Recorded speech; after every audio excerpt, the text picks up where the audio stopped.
Vaikičiai, smulkialapė liepa, visiškai ant saulės, prašau jau kaip. Aišku, kvapą dar nėra, bet ten va viršuj matau kelias bitės sukiojas. Bet tai viskas Liepos 1. Planas chuliganas, arba bus arba ne. Tiek žinių su liepom. Bet jau viskas prasideda. Kur mūsų tigrė? Kur ta mūsų tigrė? Jinai vėl medžioja. Nu. Medžioji? Medžioji. Šaunuolė. Kaip sekas tau medžiot, čiučia? Bitės neįkanda. O žirnėse kol kas tuščia. Nepastebinėjau kokio judesio. Kad būtų kokių bitučių. Vienokių kitokių, daugiau mažiau. Nu, žiūrėsim, lauksim, kvapų irgi nėra. Jau lietučiai iš tikrųjų reikėtų. Vis blogai mums, kaip ir ūkininkam. Tai kažko per daug, tai kažko per mažai. Kad gerai būtų, niekad nebūna. Pirmasis dobiliukų žydėjimo pikas pas mane jau baiginėjasi. Ruduoja dobiliukai. Bus galima nupjauti ir laukti antrojo žydėjimo piko. Jų laikas išsukti dobiliukų medo. Labas rytas, suraitytas iš Dūzgėlyno teritorijos.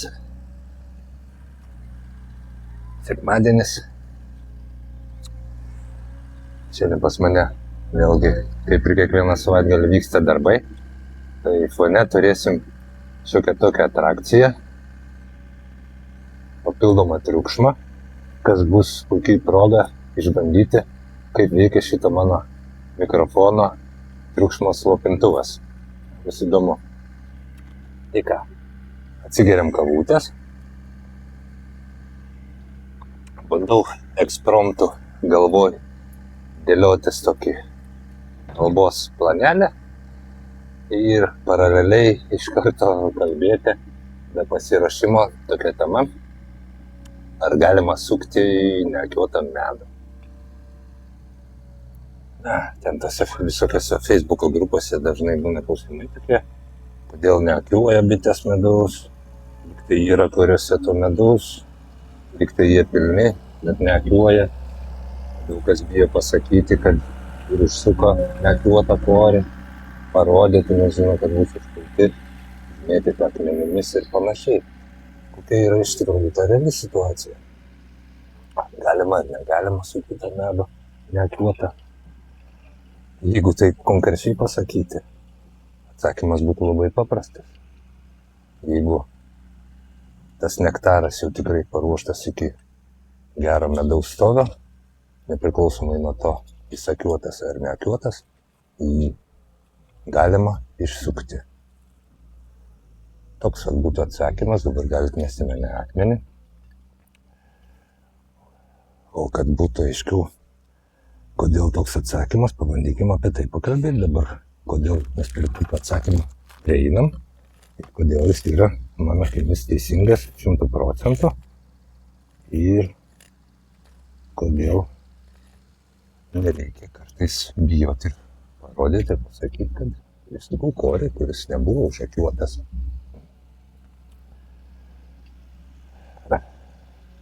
Problemėlė, ko gero, yra tik tame, kad nemaža dalis bitininkų negeba nustatyti, kada tasai medus koryje, kad ir neakiuotas, jau yra tinkamas išsukimui ir yra jau 100% paruoštas bitučių, pripildytas tam tų fermentų ir panašiai, tų mistinių dalykų.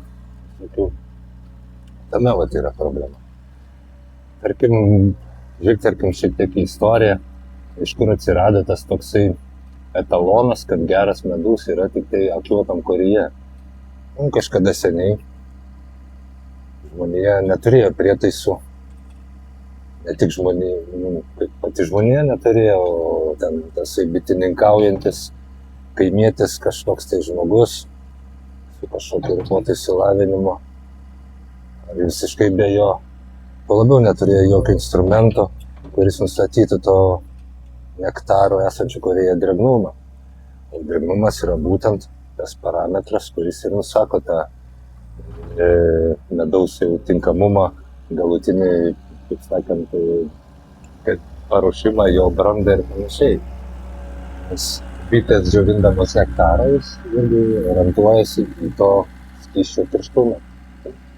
Tai jau tas tirštumą, klampumą, kai tas skystis nektaras pasiekia tam tikrą klampumą, jos jau supranta, kad tai yra paruoštas sandėliavimui, kaip sakant, ilgesniam laikymui, tas jų maistukas. Nes, tarkim, periukų auginimui bitės skystesnį naudoja nektarą. Todėl, tarkim, ir pavasarį yra labai svarbu aprūpinti šeimas vandeniu, nes jos atsiakiuoja tą savo žiemos tas atsargas, kurios yra tam tirštos. Ir jas turi atskiesti, kad jos būtų skystesnės, mažiau klampios ir tinkamos maišyti su žiedadulkėm ir tinkamos maitinti tom lėliukėm. Ne lėliukėm, ir būtent. Lėliukės jau ten infekuotas, ta stadija berods vadina. Tai va tokios, va tokelės. Dabar pamečiau savo tą galvoj planelį eksperimentų daromą. Va tokia va istorinė tokia žvalgėlė, tai va iš to, kadangi neturėjo tų pretaisėlių, toks va ir buvo, atsirado tasai kaip etalonas, kad tam žmogui, tam bitininkui, kad jeigu tas korys jau užakiuotas, tai ten tas medus jau ir paruoštas, jis reikiamo klampumo, nebuvo jokių ir standartų, nieko, bet jis jau kaip ir paruoštas. Ir dalykas istoriškai tai buvo ten, aišku, tas medus kitaip sukamas sezono eigoje, ten ko gero, nesu aš istorikas bitininkystės, bet iš bendro supratimo išprusimo, vaizduoju, kaip tai vyko ten, tai būdavo ten sezono gale, kažkiek ten ant kurių vienokių kitokių, tarkim, tie laikai buvo, kai bitininkaujama. Sezono gale jau būdavo įmama, ten matoma, kiek ten tų kurių atlieka, kiek palieka šeimai. Tai jau ten būdavo, kas jau būdavo ir užakiuota daugumoje. Bitininkai, bet iš tai derliai, aišku, būdavo ten po gerai suvaizduoju, jeigu kokį 20 kg per metus pamedaus įsukdavo, tai būdavo labai gerai. Šiuolaikinė bitininkystė, turim daugybę žinių, jinai tampa vis intensyvesnė, produktyvesnė, kuo daugiau žinių, to produktyvesnė ten bitininkystė, daugiau galimybių atsiranda. Atsirado prietaisai, kurie nustato tą drėgnumą. Normos netgi aiškios yra, koks būtent tas drėgnumas turi būti medaus, kad jis būtų tinkamas. Pas mus Lietuvoje ta norma yra viršutinė 20% drėgnumas, Ukraina berods 21%. Kažkada čia skaičiu ten kažkokiuose pietiniuose kraštuose, ten būna ir didesnės tos normos, iki 4 berods. Kažką buvau užmatęs, tik stebėjausi, bet pasirodo, tai vėlgi priklauso nuo regiono klimato, kažkokių tokių niuansų, kad ar bičių ten tos rūšies, kad būtent tas medus įvairų, tai gali turėti drėgnumą, kad būtų tam tikro to klampumo, kad ilgai stovėtų, kad nesurūktų, ir kad būtų praėjęs tą visą, kaip sakant, bitučių siurbimo, išleidimo ciklą, pripildant tais fermentais iki tokiam ten tom medžiagėlėm. Vienu žodžiu, paruoštas medus. Tai pas mums ta norma yra 20%. Tai vat iš to, kalbant vat apie istoriją, ir atsirado tas toks liaudiškas etalonas, kad akiuotas medus, akiuotas korys yra tinkamas išsukimui. Visada tie koriai būna akiuoti. Šitokį net pasirišau beilinę primonėlę. Būna korys. Drąsus šonai akiuoti, per viduriuką kaip ir neakiuotas, žinai. Dažnai mato tokius irgi korius. Ir vėlgi kyla dilema. Čia jau sukti, nesukti. Atsirado kitas toks standartas, kad, kaip pseudo standartas, toks liaudiškas, žinai, kad jeigu 2/3 akiuoti, didesnė negu pusė dalis akiuota, pakorė, tai jau tą korį irgi galima sukti. Dar kitoks toks liaudiškas standartas, vėlgi nematuojant tos drėgmės, kad smarkiai korį, jeigu tykšta, tas nektaras iš korio vadinasi, dar negalima sukti, jeigu netyšta, jau galima. Tai čia tokie primityvūs, empiriniai, liaudiški buitiniai metodai nustatyti to korėje esančio medaus klampumą, kas tiesiogiai susijęs su jo drėgme. Tai va, toks būtų primityvus tas būdas, bet šiais laikais, manau, jis yra per daug primityvus. Ir užtad siūlau ir pats naudoju refraktometrus tam drėgnumui nustatyti. Bet dar galbūt prie refraktometrų grįšim, kad būtų aiškiau, kur link suku, prie to, kad pagrįsti tą savo pirminį teiginį, kad jeigu reikia ir jeigu ten tinkamas yra nektaras, tai nesvarbu jis akliuotas ar neakliuotas tam korėje, kad jį galima sukti. Pačioj pradžioj pasakiau, noriu pagrįsti, tai bandau taip kažkaip logiškai, nuosekliai praeiti mano tą įsivaizduojamą loginę seką, kad ir jums būtų aišku, kuom aš tai grindžiu. Kaip dabar vyksta tasai medaus ruošimas nuo nektaro. Tai parneša lauko bitė nektarą skystą, ten jo drėgnumas būna 80, gal ir daugiau tų procentų. Skystas jisai vandeniukas toksai saldus. Priima tą bitę avilio bitutę, kuri dirba aviliai, išnešiotoja to nektaro. Liežuvėliais esat mačius vieną iš kitos. Neša į akutę korą, tuščią, netuščią, galbūt kažkiek įpilta ten būna irgi to skystimėlio. Ir jį išpila. Kiekvieną to tokio įsiurbimo, išpilimo metu tasai skystimėlis kontaktuoja su oru ir išgarina šiek tiek drėgmės. Papildomai avilyje taipogi vyksta ventiliacija bitės, kuria to oro srautus, kad ir akutėse esantis tasai skystimėlis, kur to paviršium kontaktuoja su oru, garintų tą drėgmę, kad vyktų cirkuliacija ir tirštėtų. Tai va, tokių ciklų, ciklų jau būtų, kad po to jau džiovindamas tą nektariuką, jeigu jo to skysto yra per daug periukams maitinti, reikia atlaisvinti akutes motinėliai pasėti, nes reikia kažkur perkelti tas bitutės išsiurbę tą skystimėlę. Vėlgi, kiekvieno įsiurbimo metu ten kažkiek lieka tų aktyvių medžiagėlių, kaip atrajojimas vyksta, kad į save, po to vėl iš savęs, tų aktyvių medžiagėlių, fermentų, ten kažkokių tai tų aminorūgščių ir dar panašių dalykėlių, kaip sakant, ką burnoj, visi žmogai tai ką burnoj bitutė turėjo, tą dalį paliko iš tarpudančių, žinai, tam nektariukę. Tai atlaisvina tą akutę, vėlgi susirbdama, neša į kitą tą akutę, ten vėl dapila, vėl kažkiek padžiūvo tasai nektariukas tampa tirštesnis. Ir tokia vyksta, kad tas ratukas pilnojamas tas nektariukas ir po truputį jisai džiūva. Ir jis kyla visi viršų, kad netrukdytų tam lizdes ten augintos periukus. Šviežias skystas vėlgi atkeliauja tos periukus, kur yra lizdas, tenai dėliojamas pagal poreikį, kiek tu maitina periukų, o kur jau perteklinis, vis taip pilstamas, jisai keliauja į viršų. Patys viršutiniai koriai, ties viršum, pildosi, tarkim, taip jeigu būtų klasikinis variantas, jau čia mum, tarkim, įsivaizduokim šono, tai yra lizdas, ane, po korio, tarkim, kuriukų čia yra lizdas, čia auginami tie perai, tarkim, nėra čia ta plyta pilna, bet čia periukų ta zona yra, tai va, ta zonai čia aplinkui tos periukus yra tasai skystas nektariukas, kažkiek jis to skysto laiko iš čianai, kad pasimtų iškart po ranką. O čia jau tasai tirštesnis, kur per daug jo yra, vis nusiurbiamas, vis tirštinamas, išgarinamas, keliauja į viršų ir čia vat iš šonos. Tasai. Ir tų tokių išsiurbimų būna daugiau, mažiau. Vėlgi tai bitės orientuojas pagal tirtumą, klampumą ir ten galbūt nelygu kokios aplinkos sąlygos ir mikroklimatas avilyje, ten tų išsiurbimų gali būti daugiau, gali būti mažiau, nes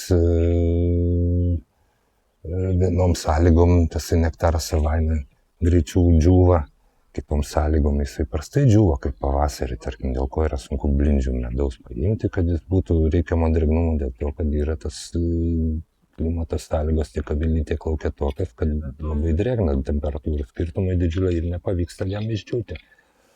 Tai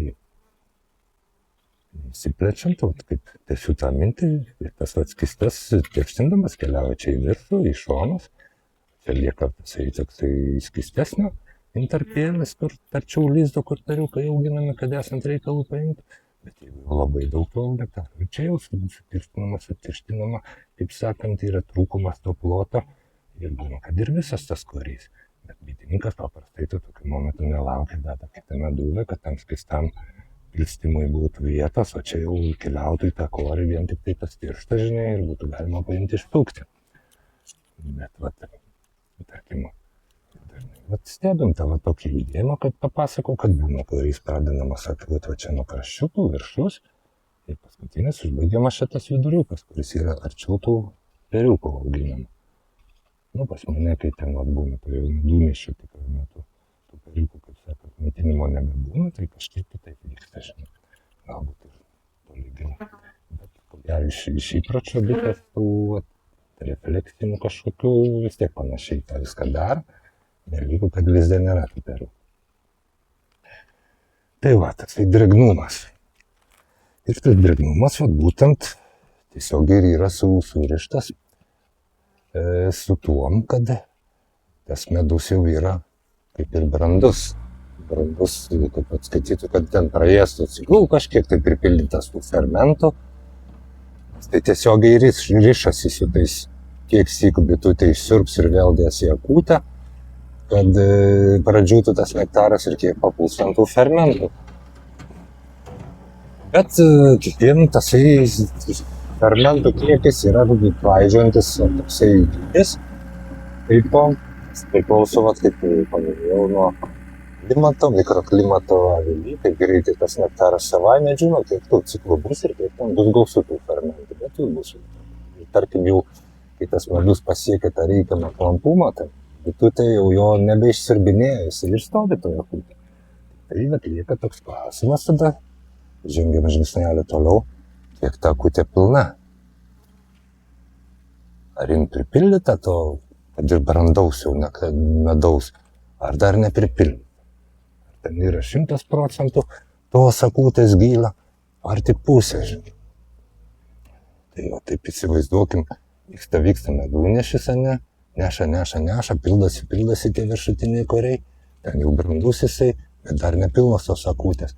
Ir pats medūnešis pasibaigia, niekas nebesipildo, žinai. Tai ir stovi ta akutė tokia, pusė pilna, 2/3 pilni, medus tai brandus, bet akutė neužpildyta. Bitės jos nekliuoja. Tai turim tokį korį, pasižiūrim tą korį, ne? Visas pripiltas, ne? Bet nekliuoja kažkodėl. Bet užduodam Facebook'o klausimą, kodėl nekliuoja man tų korių? Nekliuoja. Aišku, 2 variantai, kad galbūt ten dar jis yra ir neišsausintas tasai nektaras. Sunku pasakyti situaciją konkrečiai, kokia ten yra. Arba tos akutės, jeigu taip mes matom pilną tą korį, bet paverstume, pasižiūrėtume šiek tiek iš šonų, pamatytume, kad tos akutės yra nepilnos. Jos daug galbūt ten daugiau negu pusė tos akutės, o medaus, žinai, bet ji nepilna. Tai logiška. Jeigu būtumėt bitę, pusę stovykėlio pripylėt, dar nekliuojat. Neužsukat dangtelį, nededat pūką, žinai. Bet kai jau bus jis pilnas, stiklainiukas, tada užsuksit tą dangtelį ir užakiuosit, kaip bitės vietoj tą akutė. Jau bus jinai akiuota. Nes bitės, jeigu imti kaip kolektyvą, tokį kolektyvinį intelektą, kolektyvinį tokį padarą, ne kaip atskirą bitę, jos irgi, tas jų intelektas kolektyvinis yra racionalus. Jeigu dar nepilna, ten bus galima pripildyti, mes kurių turim tiek, kiek turim, reikia visus stiklainiukus pripildyti. Būna ilgiau, tarkim, palaikius, jeigu ten šeima bėdos neturi ir maisto netrūksta, parsinešimas vyksta, tarkim, kažkoks tos skaistinuko ir berūgams užtenka.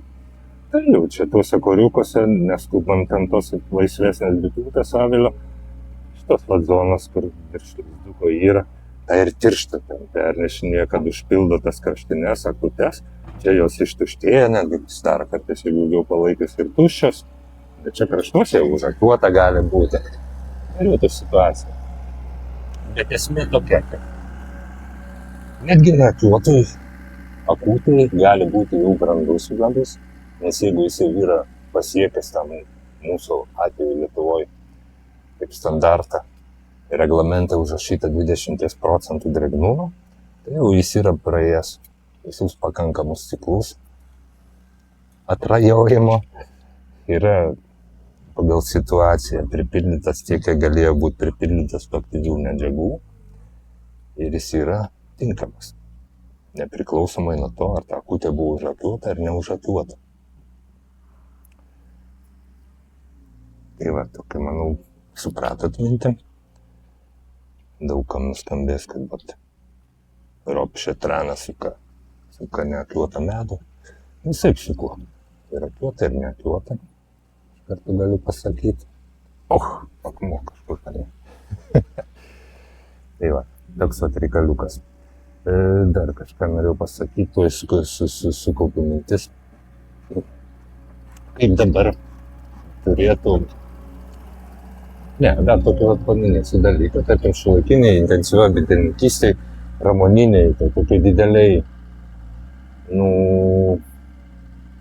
nežinau, ant kiek čia nesidomėjau Lietuvoje, tas skaitoma jau tokia didelis bitynas, kad ten jeigu 3 ar 5 tonas per metus to medaus, žinai, įsuka, Lietuvos mastu gal tai jau didelis skaitas, bet tarkim, kad tos pačios Europos mastu tai yra nedidelis tas bitynas, jeigu kaip apie pramoninį bityną kalbam. Bet tarkim, tose dideliuose bitynuose, kur kiekiai yra pakankami, ten nepakankami, bet didžiuliai tų ir šeimų, ir tie procesai valdymas jų vyksta gerokai kitoniškai. Viskas vyksta cikliškai ir medus ten sukamas tada, kada sukamas. Ir paimami visokie koriai.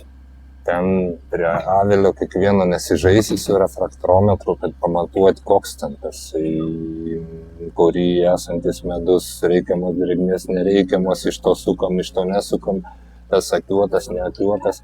Tai jau yra ciklai, atėjo laikas, nelygų kaip gamta dėliojasi, kaip orai buvo, atėjo laikas sukti, nuimam atstos meduvės, kurios turi būti nuimtos, parsivežamos, galbūt ten kažkiek atrušuojamas ir kažkaip vietoj kažkokiai patalpoj, kur ten vyksta tolimesnis procesas atrušuojamas, kurios iš karto sukamos. Kažkurie kuriai netgi būna, ten tarkim, tos ir skystesnis nektaras parvažiuoja, ten tai vyksta net dirbtinis džiovinimas.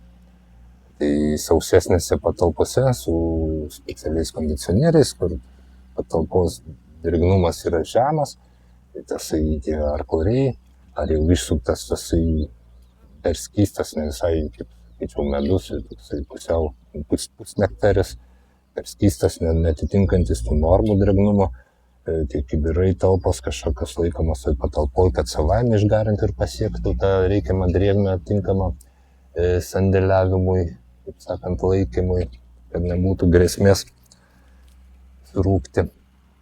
Taip vyksta tie procesai ir orientuojamas į tą būtent pramoninį bitininkystę, tą parametrą, būtent tik tai drėgnumą, ten apie tos fermentų kiekį taip jau nebegalvojama. Čia mes kaip ant tų mažesnių galim dar tą pasižaisti, žinai, turėdami omeny ir tai, kad ten būtų tos bitės, priklausomai nuo to. Užakiuotai, neužakiuotai, toj akutėj buvo tas nektaras, kurį mes išsukom, ne nektaras, medus, kurį mes išsukom, kad dar pagalvoti apie tai, kai jis tikrai būtų ten tuo atrajojimo ciklų praėjęs pakankamą kiekį ir ten būtų kokybiškas tas medus, jau visą koks toks mistiškai stebuklingas. Tai va, pramoniniai, tai vat, šitą dalyką paminėjau, ką norėjau, kad tai vyksta kiek kitaip, tik tą parametrą orientuojamasi. Rimtoj tai pramoniniai dideliai ūkininkystė. Na, o mes čia, kaip Facebook'e galim nerodyti, aišku, ten tų koriukų, kad bobutės ir dedukai, bitininkai su 100 metų stažu ir 1000 metų patirtimi neužmėtyti akmenimis. Bet galim orientuotis pagal tai, kad jeigu jau nusprendžiam sukti tą medų iš korio, kuris neaktyvuotas, galim galbūt nebepurtyti, žinai, nusipirkti tą paprastą refraktometrą, optinį įrenginį, jį būtinai susikalibruoti su specialiu skysčiu, po to nufilmuosiu dar parodysiu, įterksiu šičia į video ir turėti įsivaizdavimą, koks tikrai tasai yra medus tamporyje, kurį ruošiame sukti. Tik tai jau su tuo refraktometru, kai matuojam, aš taip ir rekomenduočiau ir primiktinai sakyčiau, nesiorientuokim į tą kraštutinį dydį 20%. Yra paklaidos tam tikros, tai orientuokimės visada į mažesnį, bent į 18. Taip, va, mano ta patirtis, kaip atsiruojant, jau būna, yra buvę ir 14% vienais metais, ten buvo dalis ir neakliuota, bet tokie buvo karšti metai, čia dabar gal 4 metai, gal pavasarį ir pavasarį. Jau, kad buvo 14, tai ten neviršiau 15%, tiesiog stuk bet kurį, visas labai sausas buvo tirštas medus. Tai va, refraktometrą būtinai naudojam. Kitas dalykas, tarkim ir toj tokioj smulkesniai bitininkystėj, ar jinai tokia pusiau mėgėjiška hobio lygio, ar tokia, kaip sakant, savo avilių kiekių ir išsukamais kiekiais, kaip ir mėgėjiška, bet procesai vyksta profesionaliai. Yra situacijos, kad mes norim išsukti būtent tam tikros kažkiek tai rūšies, bent jau dominuojančio augalo to medaus. Ir vėlgi tada gaunasi situacija, kad esam galbūt priversti sukti tą korį, kuris nėra dar akiuotas. Kaip pavyzdį pateiksiu būtent dabar, tokią turiu dilemą, kad dabar baigėsi birželis, šitą mūsų šeimą, kurią filmuoju, tada prie jos ir sėdžiu. Čia mes, pamenat, padarėm, čia yra vienas lizdelis, čia įterpiam tuščią meduvę, tuščią visiškai. Automatiškai tą, ką neša, dabar jau stengiasi šičia pildyti, ne? Nusėda jau čia, toj tuščioj meduvė. Čia padarėm kitą lizdelį, nes norim 2 motinėlės visi. O čia mūsų ta pilniausia meduvė buvo, kurį dar kažkiek depildyta ten, ar kaip jinai yra, pasižiūrėsim, bet ten dar bus neakiuotas. O neakiuotas jisai bus, kodėl? Todėl, kad ten yra to ir tikrai ten yra to brandaus medaus. Čia prieitąsyk, kai filmavau, aš specialiai pamatavau su refraktometru. Ir jei gerai pamenu, ten būtent parodėm refraktometras, lyg ir nenufilmavau, gal ir nufilmavau, bet ten buvo dar netinkamas, ten rodė, jeigu nenufilmavau, tai ten rodė 20%. Aš sakiau, kad ne. Tai va, tarkim, jeigu imsim, aš norėčiau tą meduvę nuimti, kaip po birželio mano mėnesio derlių šitos šeimos sunešta. Nes per birželį čia pas mane buvo tas dubeliukų žydėjimo pikas kieme. Kieme čia pas mane gaunasi tų dubeliukų apie kokį 13-14 arų, nėra tai labai daug, bet ir tokio nedidelio šeimų kiekio. Tai toks neblogas, kaip pasižiūrėjau, buvo šiek tiek geresnį išpuolį. Tikrai tie dubeliukai baltieji labai neblogas medunešis, sakyčiau, kuris tikrai esant tinkamam orui yra ne tik palaikantysis, bet ir prekinis. Pildosi, jo. Galiu tą duoti. Tai tą, kaip sakant, tą garantuoti. Vertas dėmesio labai augalas, baltasis dobilas. Tai aš noriu to medučio birželio mėnesio įsisukti, kuriame bus ten ne kokie rapsai ir kiti visokie augalai sumaišyti, o dominuos būtent tas baltasis dobeliukas, kuris paskaičiau yra švelnus, šviesus medutis, sukietėjęs įgaunantis kreminę tokią konsistenciją atsieiti, bet labai įdomu pasižiūrėti, koks tas medutis. Ir greičiausiai pagal tą, ką mes matėm praeitą sykį filmuojant, tai korukai ir nebus jau užpildyti, nes pildo čionai, kažkaip pildo čionai, bet tada jau matavom buvo 20%, aš prisipažinsiu, po 2 dienų dar pamatavau, šiandien dar pamatus dar po 2 dienų, nes pagalvojau, kad tai bus įdomu, kaip kinta tas būtent drėgnumas, tose pačiose kuriuose tiesiog tam tikrais laiko tarpais. Ir norėsiu jį įsukti, bet čia bus ko gero neaktyvuota, o neaktyvuota bus aktyvuoti kaip ir galėtų. Nes perus augino, tai netgi nėra tos problemėlės, kur anksčiau buvau minėjęs, kad mes ant perų ten galbūt netuoja, o bus neaktyvuota iš tikrųjų dėl to, kad medus bus ir brandus tose koriuose, bet tos akutės bus nepilnos. Dėl to ir gausis, kad iššūkęs tą medovę, kuri korius žiūrint padėjo. Iš plokštumos atrodo pripildyti, bet akutės nepilnos. Išsuksiu ne 15 kg, išsuksiu gal 9, kaip ir praeitas įk apsišovau, o čia bus tiek, taip nebuvo, nes nepilnos akutė. Tai čia išsuksiu gal 9, o gal tik 7 išsuksiu, nes ten bus papusę akutės, nepilna ta medūga. Sakant, kuriai ir visuose kuriuose to yra medaus, bet jie akutės nepilnos, kuriai nepilnos. Tokios, tokelės. Nu, o dabar šiandien dar sykį pamatuosiu drėgnumą, pažiūrėsim, ar pasikeitė dar per 2 dienas šito meduvį. Ir dar galbūt pafilmuosiu būtent, kaip atrodo tos nepilnos akutės, kuriuose tas medus jau yra ir brandus, bet jos yra nefilmos. Iš arti pabandysiu pafilmuoti, kad matytumėt realiai, kaip tai atrodo, turėtumėt supratimą. Ir dar refraktometrą tą filmuosiu ir paskaičiuką, kaip tas yra atrodo, žinai. Tai va, jungiu kitą kamerytę, bandom pafilmuoti. Tikiuosi girdėjosi čia per tą mano industrinį foną, ką kalbu. Ir neteks perfilmuoti viso, ką plirpėjau šičia iš naujo. Einu perimt kamerytį. Na va. Pasistačiau kamerytę, pažiūrėkim tą meduvę, kaip jinai atrodo. Pažiūriu, ar čia matosi. Matau gerai. Žiūrėkit, kaip įdomu. Matot, pamenu tą motinėlę, kur palikom. O, kaip čia tas bitultės. Ją maitina, norėtų pasileisti pas save tą mūsų motinėlę izoliuotą. Ir ką mes čia matom? Matom daug tų bičių. Tai faktas, kad kažkoks tai dar veiksmas ir šičia ir vyksta, ne tik galbūt dėl motinėlės, nes ir šitam krašte matom tų bičių, nes kažką čia dar veikia. Ir ką mes dabar turim? Turim pas save, pasiėmę tą patį paprasčiausią refraktometrą, būtent medaus drėgnumui matuoti. Yra toksai skystis kalibravimui jo. Parodysiu po to dar kambarinį filmavęs. Ir pabandykim išsitraukti. Čia pagal viršų, kiek matau, tikrai dar nėra akiuoti tie kvariai, bet mes tada matavom korį čia berods iš krašto. Ir gerai pamenu, vienkraštinį iš apačios. Paimkim pamatuoti drėgnumą, kaip jisai pakeitęs yra. Šiai dienai nuo birželio 24 nuo joninių. Ir ką ir minėjau.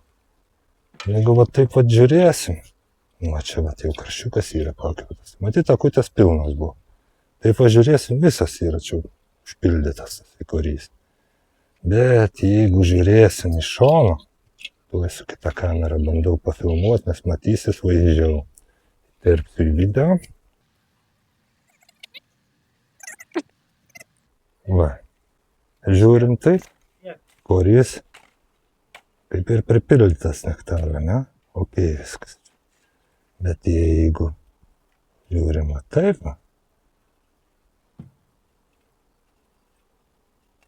Matot, dar kiek iki viršaus trūksta. Nu, turėtų matytis tikrai. Tai aišku, kol nebus pilna, nebus užrakiuota. Bet tai nereiškia, kad tose aklūtėse šičia nėra jau subrandintas medus. Dubiliukų mano atveju.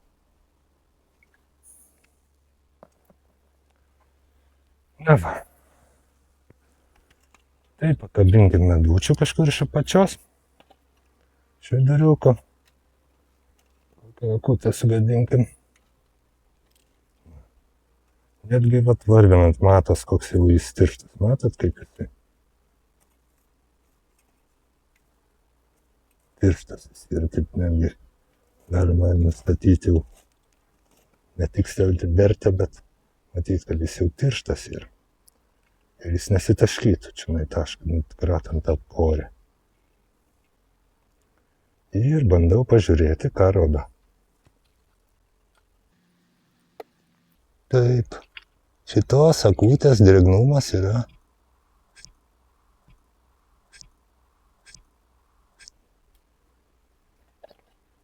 o 24 čia kažkur paėmas buvo 20%. Tada va, kai sakiau, netinkamas ir panašiai. Kaip matome, jau turim atsargą. Refraktometras yra kalibruotas su skysčiu. Turim atsargą, ir netgi esam paklaidoms. Galim būti tikri, kad šitas medutis yra sukamas. Ne faktas, kad jis čia kažkur paėmus, jis bus dar sausesnis. Bendrą kiekį išsukus, jis bus visiškai tinkamas, paruoštas, praėjęs tos visus atraugėjimo, atrajojimo ciklus ir pripildytas fermentų. Ir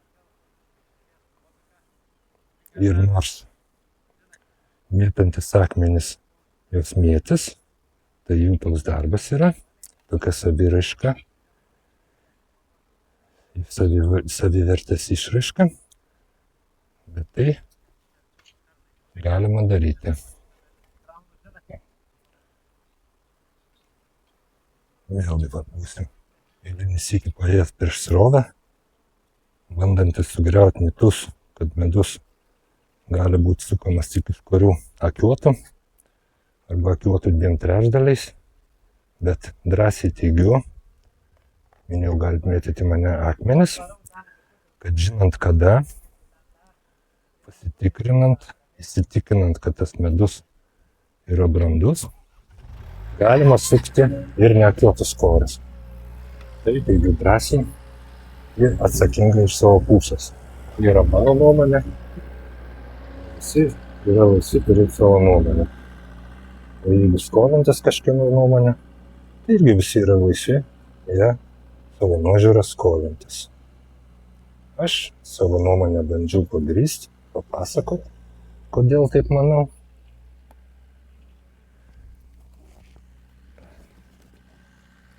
Man tai atrodo įtikinami tie paaiškinimai ir aš jais vadovaujuosi. Tai va tiek. Dar viduje pafilmuosiu tą skystimiuką kalibravimo ir šiam filmukui užteks. Nufilmuosiu dar, ką rodo akūtus.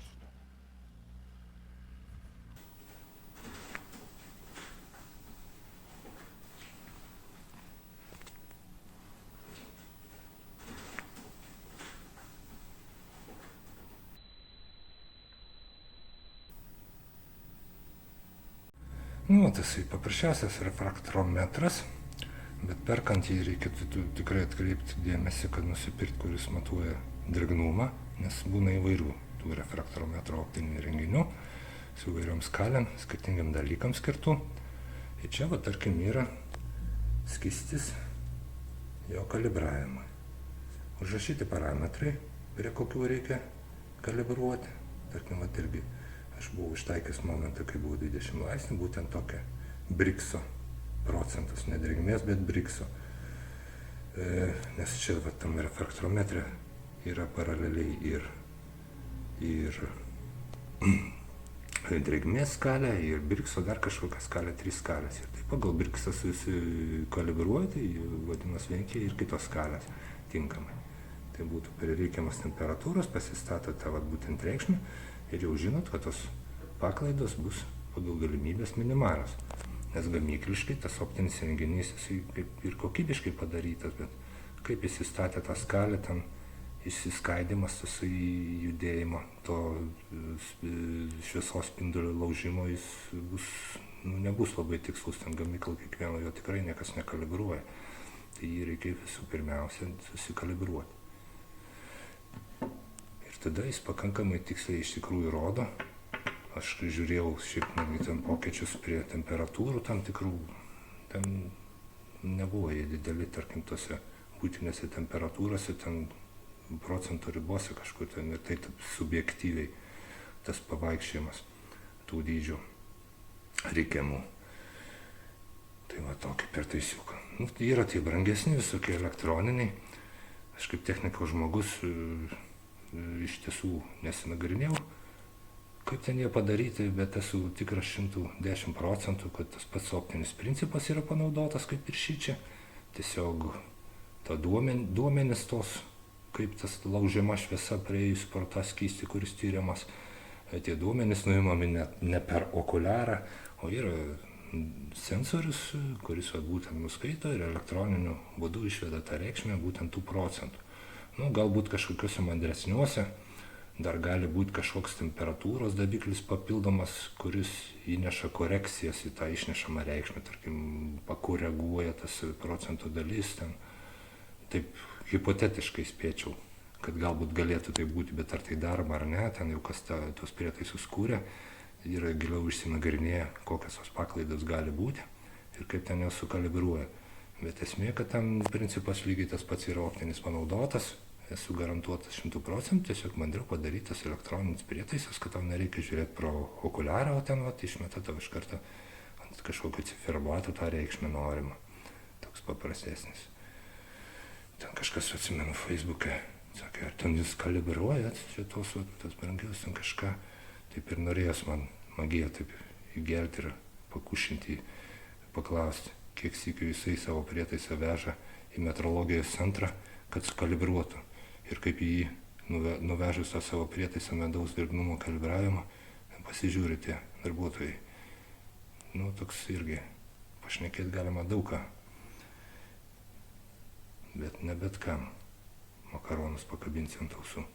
Vienu žodžiu, tokie reikaliukai su tuo drėgnumiuku. Ir jeigu tas mano teiginys, kad jeigu medus jau pasiekęs reikiamą drėgnumą, geriau mažesnį negu 20% pas mus, tai jis jau yra brandus, nes tai jau reiškia, kad bitės prasuko reikiamą kiekį tų atrajojimo ir joms tasai medaus klampumas yra tinkamas. Bitės refraktometro nenaudoja, jos vertina pagal klampumą, būtent skysčio medaus, jo tinkamumą saugojimui arba periukų maitinimui. Nes periukų maitinimui tam tikras irgi turi būti skistumas, kad maišytų su žiedadulkėm, o saugojimui vėlgi turi būti jų skistumas kitoks, jau turi klampus būti tas skystis. Pagal tai jos orientuojasi, nuspręsdamas, ką pasilieka atsargom, ką naudoja periukams, ne refraktometrus. O bitininkas naudoja refraktometrą, šiuolaikinis. Ir orientuojasi jau pagal tikslesnius duomenis, o ne tik pagal tai akiuotos akūtės, jos ten ir panašiai. Aš dar pamatavęs, tarkim, jau kai matau tokiuose aukštukuose, koriukose, kuriuos artimesniu metu planuoju sukti, pasimatuoju iš anksto, matau, kokia tai yra reikšmė. Ir jeigu jin jau būna tokia kaip ir tinkama, per joninės matavom ten 20%, tą dieną tikrai nebūčiau sūkęs. Bet orientuojas dar pagal tai, kad nuo to laiko dar duoti bent 5-6 paras ten tom meduvim pabūti. Kad dar ten būtų, jeigu kažkur kažkas parsinešiota ten vietoj tarp akūčių ir panašiai. O šiaip, jeigu laikas man gerai dėliojas, aš stengiuosi, kad tai būtų net ne 5-6, o 7-10 dienų. Bent jau savaitę, kad būtų. Tai dabar ten tą meduvę, kurią žiūrėjom su dobeliuku medumi, planuoju sukti, ko gero, savaitės bėgiai, gal kokį trečiadienį. Tai bus praėjus lygiai savaitę nuo joninių. 7 dienos. Nu, ir sekantis filmukas bus tada apie dobiliukų medaus sukimą. Pažiūrėsim, kiek čia mums už birželį ta pati šeima filmuojama, dar atnešėm medaus. Ok. Tiek šiam sykiui. Litukai po truputuką darbuojasi. Kažką tai randa žiedelio. Ir nešioja. Aišku, dabar perikus dar augina. Maitina tiksliau. Tai užsiėmusios. Už savaitėlės periukai visi bus suakiuoti. Galės darbuotis intensyviau, jeigu bus gamtoje reikiamų žiedelio, skiriančių gausiai nektariuką. Tai būtų mano atveju liepos ir įdomu pasižiūrėti, kas darysi su žirniais. Na, Facebookuose ar kitur tų sukamų korių nekiotų. Jeigu nuspręsim tai daryti, geriau nerodykit, jeigu nenorit sulaukti klikimų visokių. O šiaip galvokit visada savo galvą, nepriklausomai netgi nuo to, kas ką pasakė, netgi jeigu tai pasakė ropši, tranas, huliganas. Nu va, tiek šiam sykiui. Nežinau, kur čia žiūrėti kažkaip kamerą. Tiek šiam sykiui. Iki sekančių susimatymo. Sukit medų drąsiai, jeigu žinot, ką sukat. Ir esat tikri dėl to medaus kokybės. Iki. Dusgelyno naktys ilgos ir tamsios, bet ropšė žino, kambitės laukose blaškos, kai darbai nudirbti rankiai krenta į žemę šal. Dusgelyno visą nuo varginų plauna, Džakas su ledu, kai siela atsigauna, o savaitgalį su draugais jis tiesa visiems transliuoja.